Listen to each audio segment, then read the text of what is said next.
Good morning दोस्तों, कैसे आप लोग? उम्मीद करते बहुत ही अच्छे होंगे। तो आप लोगों को एक बार फिर से study with Ankit YouTube channel में स्वागत है। तो आज जो हमारा टॉपिक रहने वाला केमिस्ट्री के 100 अति महत्वपूर्ण क्वेश्चंस रहने वाले, जो कि एग्जाम में आने की संभावना बहुत ही ज्यादा होने वाले हैं। तो वीडियो को लास्ट तक जरूर देखिए, और चैनल पे पहली बार आए तो चैनल को सब्सक्राइब कर लीजिएगा, और वीडियो अच्छा आएगा तो वीडियो को लाइक कीजिएगा। तो हम लोग आज की क्लास को शुरू करते हैं। तो हमारा जो क्वेश्चन नंबर सेकंड का था, आदर्श गैस समीकरण है। आदर्श गैस समीकरण क्या है? तो जो हम जानते हैं कि जो हमारा आदर्श गैस समीकरण होता है वो क्या होता है? PV is equal to N R T होता है। क्या होता है? PV is equal to N R T. तो ऑप्शन नंबर बी हमारा राइट हो जाएगा। फिर क्वेश्चन नंबर थर्ड में कहता है, एवोगाड्रो संख्या का मान कितना होता है? एवोगाड्रो संख्या का मान कितना होता है? तो आप लोगों को पता होना चाहिए कि एवोगाड्रो संख्या का जो वैल्यू होता है वो हमारा क्या होता है? 6.0022 इंटू 10 की पावर 23 होता है एवोगाड्रो संख्या का वैल्यू। तो ऑप्शन नंबर बी हमारा राइट हो जाएगा। फिर क्वेश्चन नंबर 4 में कहता है, पीएच बराबर 7 होने पर बिलियन होता है। जब पीएच का मान 7 होता है तो बिलियन को हम लोग क्या मानते हैं? तो हम लोग मानते हैं कि वो बिलियन क्या उदासीन है। तो ऑप्शन नंबर सी हमारा राइट हो जाएगा क्वेश्चन नंबर 4 के। फिर क्वेश्चन नंबर 5 में कहता है, प्रथम कोटि अभिक्रिया की अर्ध आयु निर्भर करती है। जो प्रथम कोटि अभिक्रिया होती है उसकी अर्ध आयु किस पर निर्भर करती है? तो आप लोगों को पता होगा कि जो प्रथम कोटि अभिक्रिया है उसका अर्ध आयु निर्भर किस पर करता है? तो इसका जो राइट आंसर हो जाएगा, सांद्रता पर नहीं करता, इसमें सात पर करता है।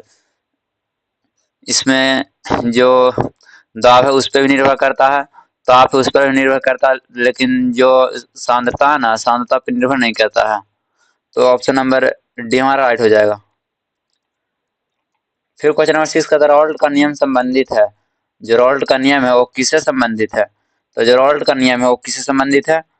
तो बिलियन से संबंधित है। किससे संबंधित है? बिलियन से। तो ऑप्शन नंबर सी हमारा राइट हो जाएगा। फिर क्वेश्चन नंबर 7 में कहता है, कोलिगेटिव गुण निर्भर करता है। कोलिगेटिव गुण किस पर निर्भर करता है? तो जो कोलिगेटिव गुण है वो हमारा किस पर निर्भर करता है? तो कणों की संख्या पर निर्भर करता है कि कणों की संख्या उसमें कितना है, इसके अनुसार से कोलिगेटिव गुण का वैल्यू निर्भर करता है। फिर क्वेश्चन नंबर 8 कहता है, विद्युत अपघटन के नियम दिए। इसमें बताना आपको कि विद्युत अपघटन के नियम किसने दिया था। तो आप लोगों को पता ही होगा कि जो विद्युत अपघटन के नियम दिए थे वो हमारे फैराड साहब ने दिए थे। कौन दिए थे? फैराड साहब ने दिए थे। फिर क्वेश्चन नंबर 9 कहता है, आदर्श गैस का व्यवहार अधिकतम होता है। आदर्श गैस का व्यवहार अधिकतम किसमें होता है? तो जो आदर्श गैस का व्यवहार होता है ना, वो हमारा अधिकतम निम्न दाब और उच्च ताप पे देखने को मिलता है। किस पे देखने को मिलता है? निम्न दाब और उच्च ताप पे। फिर क्वेश्चन नंबर 10 का था, एंथैल्पी की इकाई है। जो एंथैल्पी होता है उसकी इकाई क्या होता है? तो जो एंथैल्पी होता है ना उसकी इकाई हमारा होता है जूल पर मोल। क्या होता है? जूल पर मोल। फिर क्वेश्चन 11 का था, आधुनिक आवर्त सारणी में कुल कितने आवर्त हैं? जो हमारा मॉडर्न पीरियोडिक टेबल है उसमें टोटल पीरियड्स कितने हैं?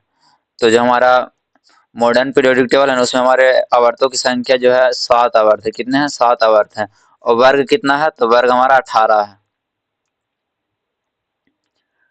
फिर 12 में कहता, आवर्त सारणी में समूहों की संख्या है।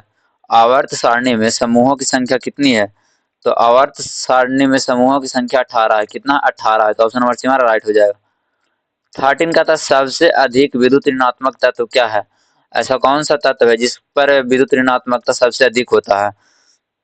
तो जो हमारा फ्लोरीन है ना उस पर विद्युत ऋणात्मकता बहुत ही ज्यादा होती है। तो ऑप्शन नंबर डी हमारा राइट हो जाएगा। फिर क्वेश्चन नंबर 14 का था, डी ब्लॉक तत्व कहलाते हैं। जो डी ब्लॉक का तत्व है उन्हें और हम किस नाम से बुलाते हैं? तो उन्हें हम जो बोलते हैं संक्रमण धातु, यस सॉरी, संक्रमण तत्व के नाम से बुलाते हैं। क्या बुलाते हैं? संक्रमण तत्व। जो हमारा डी ब्लॉक का तत्व होते हैं उसे हम लोग संक्रमण तत्व भी कहते हैं। फिर 15 में कहता, हाइड्रोजन बंधन पाया जाता है। हाइड्रोजन बंधन इस ऑप्शन के अनुसार किसमें पाया जाता? तो NH3 में पाया जाता। किसमें पाया जाता? NH3। NH3 कहने का मतलब क्या? अमोनिया। फिर 16 में कहता, आयनिक यौगिक का गलनांक होता है। आयनिक यौगिक जो होते हैं उनका गलनांक क्या होते हैं? तो जो उनका गलनांक होते हैं ना बहुत अधिक होते हैं। क्या होते हैं? बहुत अधिक होते हैं आयनिक यौगिक का गलनांक। 17 में कहता, Fe की परमाणु संख्या कितनी होती है? जो Fe हमारा होता है उसका परमाणु संख्या कितना होता है? तो हम लोग जानते हैं कि Fe का परमाणु संख्या क्या होता है? 26 होता है। तो ऑप्शन नंबर सी हमारा राइट हो जाएगा। फिर 18 में कहता है, लाल रक्त कणिकाओं में उपस्थित धातु हैं। आरबीसी में कौन सी धातु उपस्थित होता है? तो जो आरबीसी में होता है धातु हमारा उपस्थित कौन होता है? लोहा होता है। आरबीसी में कौन सा उपस्थित होता है? लोहा उपस्थित होता है।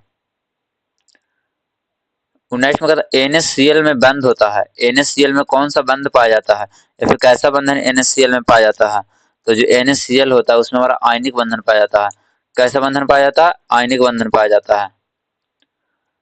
फिर 20 का ऑक्सीकरण का अर्थ है। ऑक्सीडेशन का मतलब क्या होता है?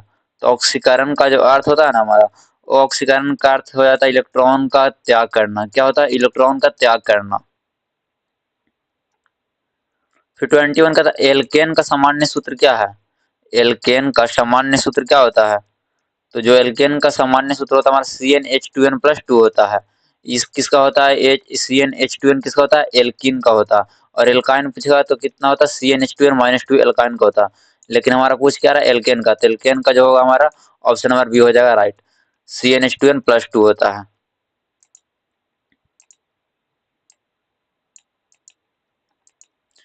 फिर 22 में कहता है एथेन का आणविक सूत्र है।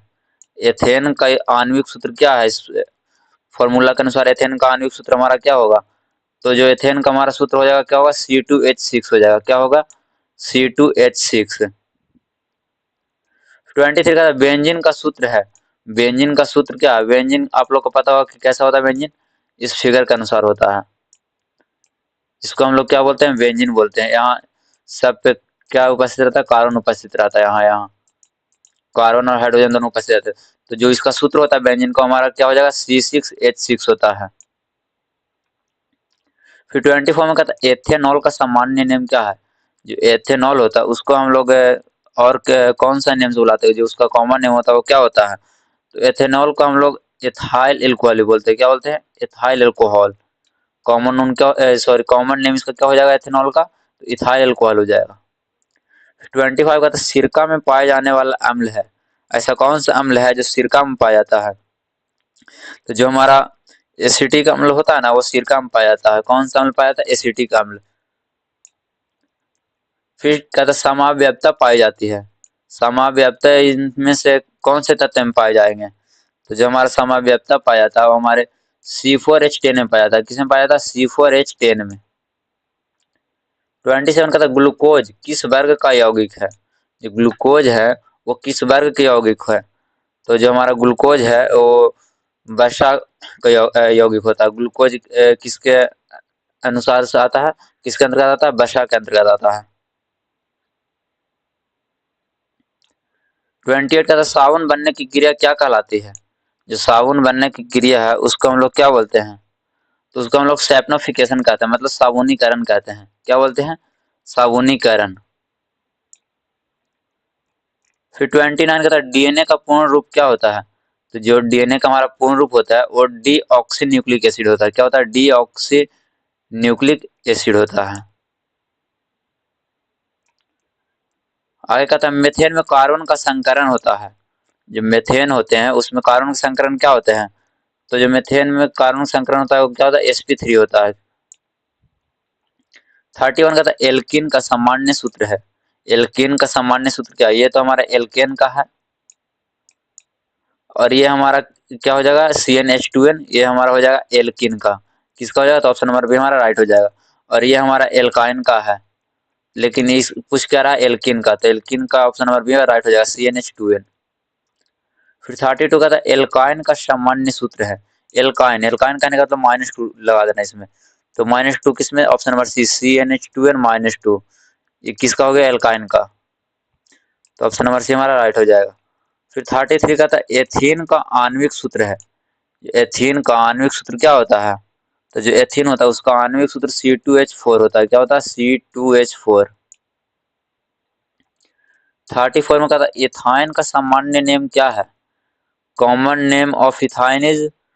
तो इसका जो कॉमन नेम होता है वो हम लोग इसको एसिटिलीन नहीं बोलते हैं। क्या बोलते हैं? इथाइन को एसिटिलीन। फिर 35 का फिनॉल का सूत्र क्या है?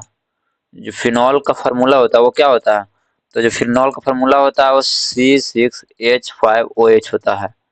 फिनॉल कहने का मतलब अल्कोहल ग्रुप का। तो जिसमें OH लगा हुआ उसी को हम लोग इस ऑप्शन के अनुसार लेकर चलेंगे कि सही है।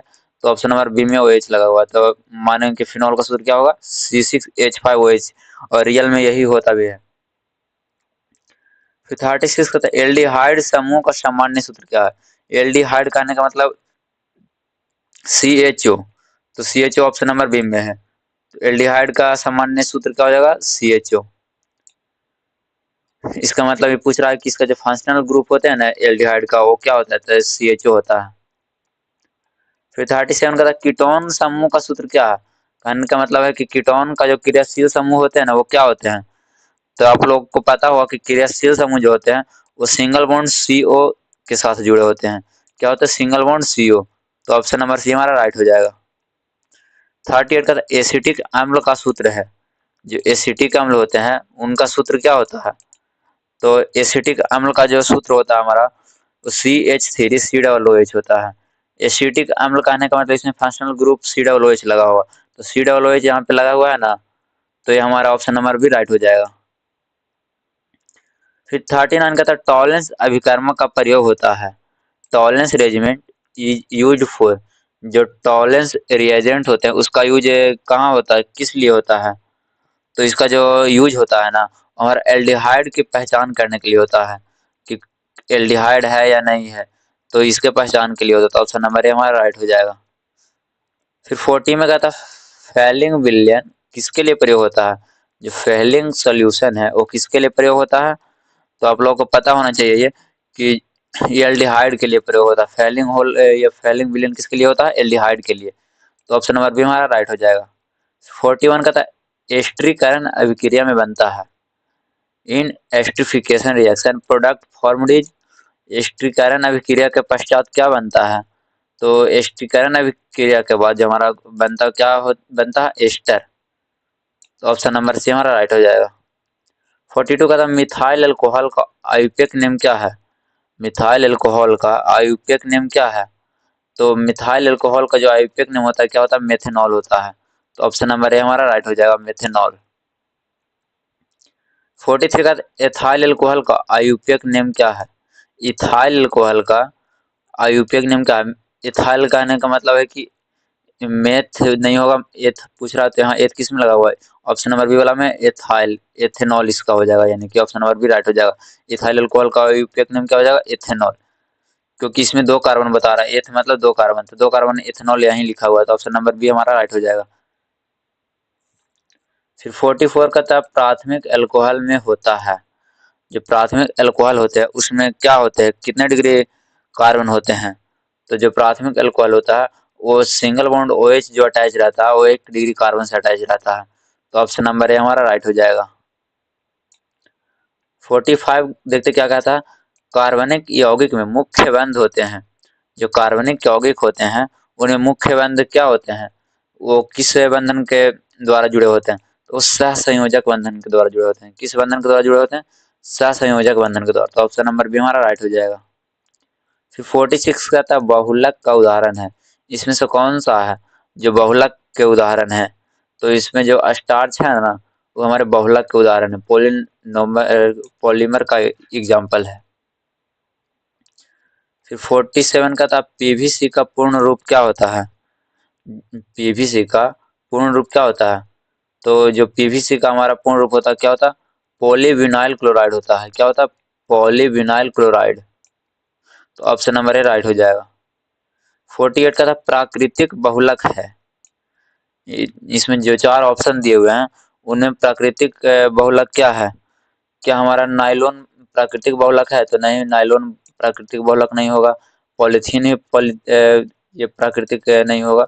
हमारा जो स्टार्च हो जाएगा ना ये प्राकृतिक बहुलक हो जाएगा। क्या हो जाएगा, प्राकृतिक बहुलक स्टार्च। 49 का था कृत्रिम बहुलक क्या है।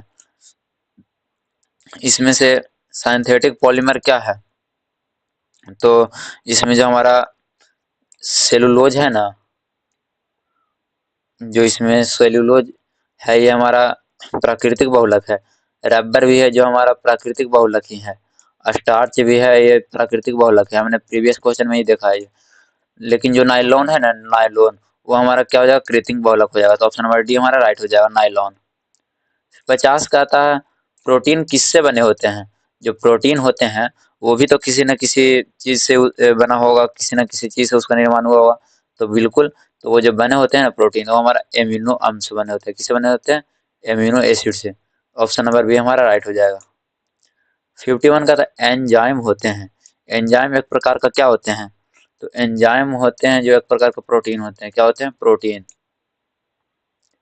तो विटामिन सी का रासायनिक नाम है। जो विटामिन सी सी होते हैं उसका रासायनिक नेम क्या है? तो जो विटामिन सी है उसका रासायनिक नेम एस्कॉर्बिक एसिड है। क्या है? Ascorbic acid. तो ऑप्शन नंबर ए राइट हो जाएगा। फिर 53 में कहता है डीएनए और आरएनए होते हैं। जो डीएनए और आरएनए है वो क्या है?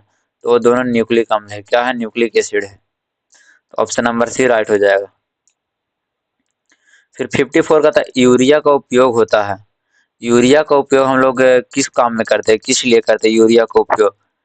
तो जो यूरिया का उपयोग होता है हम लोग खाद में करते हैं। क्या करते हैं? खाद का काम उससे करते हैं। जब खेत में फसल हम लोग लगाते हैं तो यूरिया का उपयोग हम लोग उसमें खाद डालने के लिए करते हैं।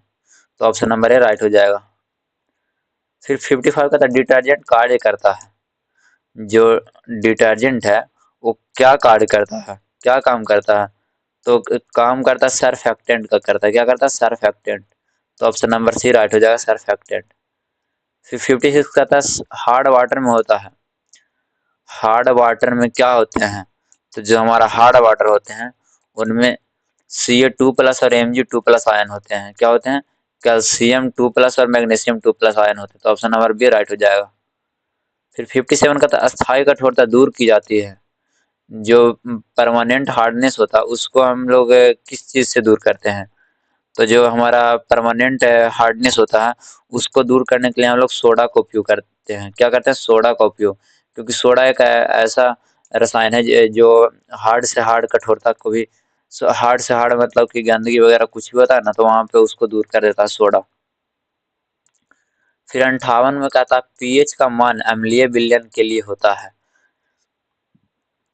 कहने का मतलब है कि पीएच का वैल्यू कितना से कितना रहेगा तो हम उसको अम्लीय विलयन मानेंगे। तो 7 से कम रहेगा उसको हम लोग अम्लीय विलयन मानते हैं। बाकी 7 के बराबर रहेगा तो ये न्यूट्रल हो जाएगा। 7 से अधिक रहेगा तो ये इसको हम लोग बेस मानते हैं, मतलब क्षार मानते हैं। तो इसका जो राइट आंसर हो जाएगा 7 से कम, तो हम लोग क्या मानेंगे? अम्लीय विलयन। फिर 59 में कहता है बेसिक विलयन का पीएच होता है। बेसिक विलयन जो होते हैं, जो क्षारीय विलयन होता है उसका पीएच कितना होता है? तो 7 से अधिक होता है। बेसिक का कितना होता है? 7 से अधिक। 60 का तो सार्वत्रिक सूचक कहलाता है। Universal indicator is. तो इसमें जो सार्वत्रिक सूचक है इसको हम लोग क्या बोलते हैं? तो जो सार्वत्रिक सूचक होता है उसको हम लोग पीएच पेपर बोलते हैं। कहने का मतलब है कि जो सबका सूचित करता है कि किसका क्या कितना पीएच है उसको हम लोग क्या बोलते हैं? तो उसको हम लोग पीएच पेपर बोलते हैं। तो ऑप्शन नंबर डी राइट हो जाएगा। फिर 61 का था इलेक्ट्रोलाइट वह पदार्थ है जो, इलेक्ट्रोलाइट वह पदार्थ है जो क्या कार्य करता है? तो इसमें कहने का मतलब है कि इलेक्ट्रोलाइट हम लोग कौन सी पदार्थ को कहेंगे, किस तरह का वो पदार्थ रहेगा तो हम उसको इलेक्ट्रोलाइट बोलेंगे। तो जब बिलियन में आयन बना होता है ना, जब बिलियन में आयन होता है तो उसको हम लोग क्या बोलते हैं? इलेक्ट्रोलाइट बोलते हैं। तो ऑप्शन नंबर बी राइट हो गया। फिर 62 नंबर में कहता प्रबल अम्ल का उदाहरण है। स्ट्रॉन्ग एसिड का उदाहरण इसमें क्या है? तो जो स्ट्रॉन्ग एसिड होता है हमारा HCl होता है जो कि हमारे पेट में पाया जाता है। HCl कहने का मतलब हाइड्रोक्लोरिक एसिड।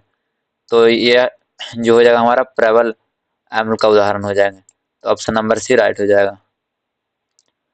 फिर 63 में कहता है प्रबल क्षार का उदाहरण क्या है? इसमें सबसे हार्डेस्ट जो बेस है वो क्या है?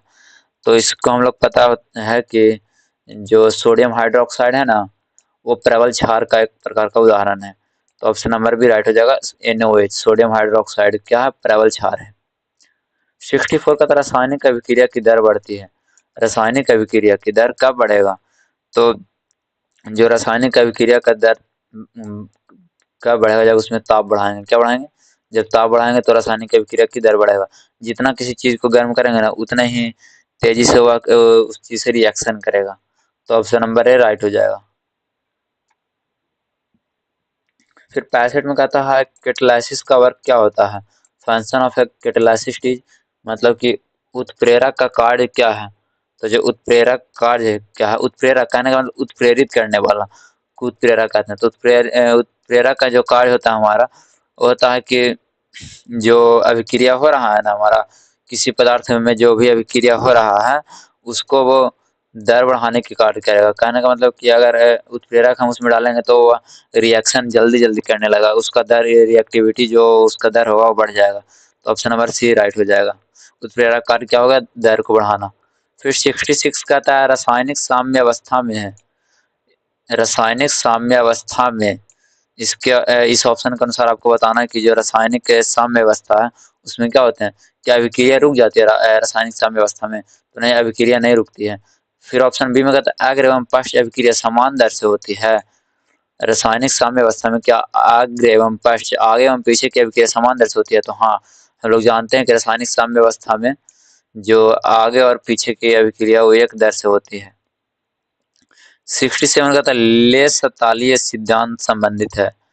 लेस तालीय जो संबंध सिद्धांत है वो किससे संबंधित है? तो ये जो हमारा साम्य अवस्था है उससे संबंधित है। किससे संबंधित है? साम्य अवस्था से, लेस तालीय सिद्धांत। फिर 68 का था ऑक्सीकरण संख्या होती है। जो ऑक्सीकरण संख्या होती है वो क्या होती है? तो आपको पता होना चाहिए कि जो ऑक्सीकरण संख्या होता है ना, वो काल्पनिक आवेशों होता है। क्या होता है? काल्पनिक आवेश होता है, उसी को हम लोग ऑक्सीकरण संख्या बोलते हैं। तो ऑप्शन नंबर बी राइट हो जाएगा। फिर 69 कहता है रेडॉक्स अभिक्रिया में होती है। रेडॉक्स अभिक्रिया हम लोग उस अभिक्रिया को कहते हैं जब ऑक्सीकरण और अपचयन दोनों साथ साथ हो। तो कहने का मतलब ऑप्शन नंबर सी हमारा राइट हो जाएगा कि दोनों साथ साथ जब होगा ना, ऑक्सीकरण और अपचयन, तो उसको हम लोग रेडॉक्स अभिक्रिया कहेंगे। 70 कहता है बैटरी कार्य करती है। बैटरी किस ऊर्जा की भांति कार्य करती है? तो जो हमारा बैटरी है ना वो रासायनिक ऊर्जा की भांति कार्य करता है, क्योंकि बैटरी में बहुत सारे रसायन डाले होते हैं। तो उस रसायन के मदद से अभिक्रिया करके हम लोग को ऊर्जा प्रदान करता है बैटरी। इस प्रकार से हम कह सकते हैं कि बैटरी जो होती है वो रासायनिक ऊर्जा के देने के कार्य करती है। फिर 71 में कहता है प्राथमिक बैटरी का उदाहरण है। प्राथमिक बैटरी का उदाहरण इसमें से क्या है? तो जो ड्राई सेल है ना वो प्राथमिक बैटरी के श्रेणी में आता है। तो ऑप्शन नंबर बी राइट हो जाएगा। 72 का था ईंधन कोशिका में प्रयुक्त गैस है। ईंधन कोशिका में जो प्रयुक्त गैस है वो कौन सी गैस है? तो हम लोग को पता होना चाहिए कि जो ईंधन कोशिका होते हैं ना उसमें हाइड्रोजन गैस प्रयुक्त होते हैं। कौन सा गैस प्रयुक्त होते हैं? हाइड्रोजन। फिर 73 का था संक्षारण कहलाता है। कोरोजन इज, जो संक्षारण है वो क्या क्या कहलाता है? तो हम लोग को पता है कि जो संक्षारण है ना वो धातु का क्षय कहलाता है। कहने का मतलब कि जब हम लोग संक्षारण कब करते हैं, जैसे में लोहा वगैरह कहीं बाहर रखा होता है तो उसमें जंग वगैरह लग जाता है। तो उसी जंग वगैरह को लगना, किसी धातु में किसी परत को, बाहरी परत को चढ़ना, जिससे कि उस धातु में कुछ क्षय हो, तो उसी को हम लोग संक्षारण बोलते हैं। तो संक्षारण में जो होता है वो क्या होता है? धातु का क्षय होता है। तो ऑप्शन नंबर बी राइट हो जाएगा कि धातु का क्षय होना। फिर 74 में कहता है जंग लगना किसका उदाहरण है? तो जंग जो लगता है ना तो किसका उदाहरण है, यही पूछ रहा है। तो ये एक प्रकार का, तो हम कह सकते हैं कि जो जंग लगता है ना उस प्रक्रिया को हम लोग संक्षारण प्रक्रिया कहते हैं। क्या कहते हैं? संक्षारण प्रक्रिया। लेकिन जंग लगना जो उदाहरण पूछेगा तो ये ऑक्सीकरण एक होता है, एक प्रकार का। क्या होता है? ऑक्सीकरण। जंग लगना किसका उदाहरण? ऑक्सीकरण का। तो ऑप्शन नंबर बी राइट हो जाएगा। 75 में कहता है संक्षारण रोकने की विधि है। संक्षारण रोकने की विधि को हम लोग क्या कहते हैं, या किस विधि द्वारा हम लोग संक्षारण को रोक सकते हैं? तो जो गैल्वेनाइजेशन होते हैं, गैल्वेनाइजेशन का अनुसार या इसका उपयोग करके हम लोग संक्षारण को रोक सकते हैं। तो ऑप्शन नंबर ए राइट हो जाएगा। फिर 76 में कहता है मिश्र धातु है।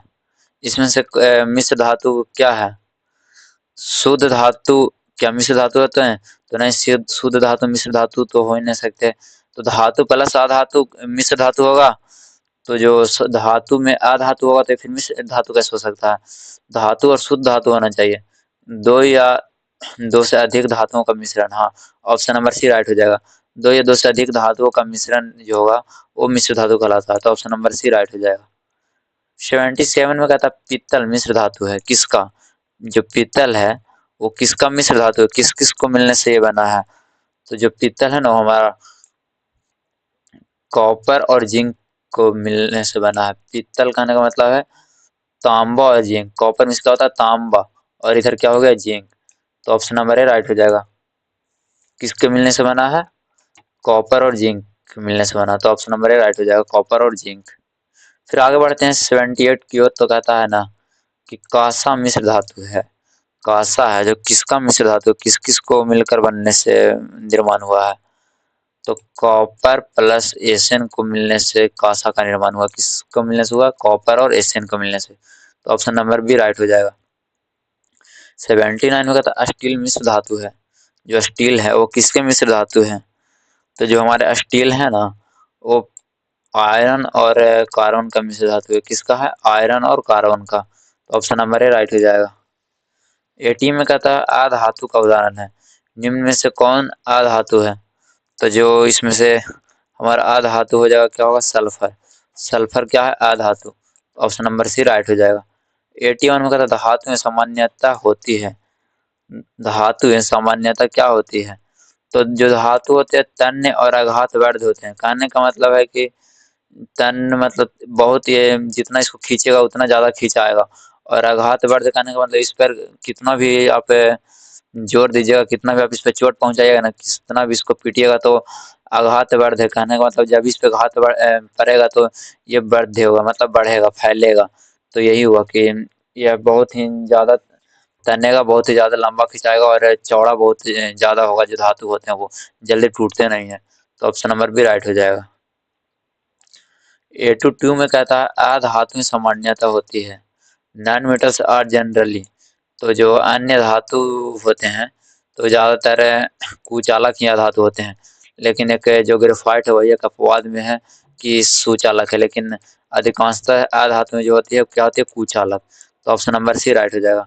फिर 83 का तो सबसे अच्छा विद्युत चालक है। इसमें से सबसे अच्छा विद्युत चालक क्या है? तो जो चांदी है ना वो सबसे अच्छा विद्युत चालक है। तो ऑप्शन नंबर सी राइट हो जाएगा। 84 में कहता है हीरा किसका स्वरूप है? तो जो हीरा है हमारा कार्बन का स्वरूप है। किसका है? कार्बन का। तो ऑप्शन नंबर भी राइट हो जाएगा। 85 में कहता है ग्रेफाइट होता है। जो ग्रेफाइट है वो क्या है? तो हम लोग जानते हैं कि ग्रेफाइट है अधातु ही, लेकिन ये एक प्रकार का अपवाद है जो कि चालक होता है ग्रेफाइट। फिर 86 में कहता है जल का रासायनिक सूत्र क्या है? तो ये तो आप लोगों को पता ही होगा कि जो जल का रासायनिक सूत्र होता है वो हमारा क्या होते हैं? H2O होते हैं। जल का दो अणु और ऑक्सीजन का एक अणु मिलाकर हमारे जल का निर्माण करते हैं। तो ऑप्शन नंबर ए राइट हो जाएगा। फिर 87 में कहता है भारी जल का सूत्र है। भारी जल का सूत्र क्या होता है? तो जो हम लोग पता है कि भारी जल का सूत्र होता है D2O होता है, क्योंकि ये तो नॉर्मल जल का H2O हो गया और भारी जल का क्या हो जाएगा? D2O होता है। तो ऑप्शन नंबर भी राइट हो जाएगा। 88 में कहता है जल का पीएच मान कितना होता है? तो जल एक प्रकार का उदासीन पदार्थ है। तो हम लोग मानते हैं कि जल का जो पीएच होता है किस साथ होता है? ऑप्शन नंबर सी राइट हो जाएगा। 89 का था ओजोन परत रक्षा करती है। ओजोन परत हम लोग को किस चीज से रक्षा करती है? तो जो ओजोन परत है वो हमारे सूर्य से आने वाली अल्ट्रावायलेट किरणों को डायरेक्ट पृथ्वी पे नहीं आने देती, अपने पे छान कर ही नीचे उससे प्रकाश को भेजती है। इस प्रकार हम लोग के पास अल्ट्रावायलेट किरण नहीं आ पाती है। तो ओजोन परत एक बहुत ही बड़ी अहम भूमिका है हमारे जिंदगी में कि अल्ट्रावायलेट किरण को वो हम लोग के स्किन पे डायरेक्ट नहीं पड़ने देता है। इस वजह से हम लोग कहते हैं कि ओजोन परत रक्षा करते हैं हम लोग किससे? अल्ट्रावायलेट किरण से। तो ऑप्शन नंबर भी राइट हो जाएगा। फिर 90 में कहता है ग्रीन हाउस गैस है। ग्रीन हाउस गैस क्या है? तो जो ग्रीन हाउस गैस के अंतर्गत हम लोग जानते हैं कार्बन डाइऑक्साइड को। किसको जानते हैं ग्रीन हाउस गैस के लिए? तो कार्बन डाइऑक्साइड से। तो ऑप्शन नंबर सी हमारा राइट हो जाएगा। 91 का था अमोनिया का सूत्र है। तो अमोनिया का सूत्र क्या है? NH3। और NH4 किसका है? तो ये अमोनियम का है। किसका है? अमोनियम। लास्ट में UM लग गया तो हो गया किसका? NH4 का। तो NH4 का अमोनियम, लेकिन जो हमारे यहाँ राइट आंसर हो जाएगा NH3 होगा। अमोनिया का NH3 होता है। 92 में कहता नाइट्रोजन का परमाणु क्रमांक है। नाइट्रोजन के परमाणु संख्या कितने होते हैं? तो जो नाइट्रोजन होते हैं उनके परमाणु संख्या होते हैं 7। कितने होते हैं? 7। फिर 93 में कहता सल्फ्यूरिक अम्ल कहलाता है। सल्फ्यूरिक अम्ल कहलाता है। सल्फ्यूरिक अम्ल को हम लोग क्या कहते हैं? तो ऑयल ऑफ विट्रायल कहते हैं। क्या कहते हैं? Oil of vitriol. तो ऑप्शन नंबर ए राइट हो जाएगा। 94 का था हाइड्रोक्लोरिक अम्ल का सूत्र है। हाइड्रोक्लोरिक अम्ल जो हमारे पेट में पाया जाता है तो उसका सूत्र जो होता है HCl होता है। क्या होता है? HCl। 95 में का था सोडियम का प्रतीक है। इसमें सोडियम का प्रतीक कहने का मतलब चिन्ह साइन इसमें क्या है? सोडियम का साइन। तो इसमें Na जो है वो सोडियम का प्रतीक है। 96 का था क्लोरीन किस वर्ग का तत्व है? क्लोरीन किस वर्ग का तत्व है? तो जो क्लोरीन है हमारा वो हैलोजन वर्ग का तत्व है। किसका तत्व है? हैलोजन वर्ग का। हैलोजन वर्ग का और कौन कौन होते हैं? तो F होते हैं, फिर Cl होते हैं, फिर Br होते हैं, फिर I भी होते हैं और इसके पश्चात AT और TS भी होते हैं। AT और TS भी होते हैं। ये सब हाइलोजन वर्ग होते हैं। तो ऑप्शन नंबर बी राइट हो जाएगा। 97 में कहता है कैल्शियम का परमाणु संख्या है। जो कैल्शियम होते हैं उसका परमाणु संख्या क्या है? तो कैल्शियम का परमाणु संख्या जो हमारा होता है 20 होता है। 98 में कहता है मैग्नीशियम का प्रतीक क्या है? मैग्नीशियम का जो सिंबल है वो क्या है? तो मैग्नीशियम का जो हमारा सिंबल होता है वो क्या होता है? तो Mg होता है। क्या होता है? Mg। और Mn किसका होता है? तो Mn मैग्नीज का होता है, लेकिन मैग्नीशियम का क्या होता है? Mg। तो ऑप्शन नंबर बी राइट हो जाएगा।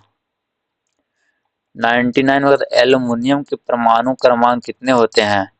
एल्युमिनियम के परमाणु क्रमांक कितने होते हैं? तो जो एल्युमिनियम का परमाणु क्रमांक होता है हमारा वो 13 होता है। कितना होता है? 13 होता है। फिर 100वां क्वेश्चन में कहता है सोडियम क्लोराइड को कहते हैं। सोडियम क्लोराइड को और हम लोग क्या कहते हैं? सोडियम क्लोराइड जो होता है, सोडियम क्लोराइड कहने का मतलब सोडियम क्लोराइड, सोडियम कहने का मतलब Na और क्लोराइड कहने का मतलब Cl। तो NaCl को हम लोग और क्या बोलते हैं? तो साधारण नमक हम लोग बोलते हैं NaCl को। क्या बोलते हैं? साधारण नमक। तो ऑप्शन नंबर सी राइट हो जाएगा। तो आज का क्लास यहीं पे समाप्त होता है। बाकी कैसा लगा है क्लास? अगर क्लास अच्छा लगा हो तो आप लोग शेयर कीजिएगा वीडियो को और लाइक कीजिएगा और कमेंट जरूर कीजिएगा ताकि आपका फीडबैक हमें मिल सके। तब तक के लिए जय हिंद जय भारत। फिर मिलते हैं नेक्स्ट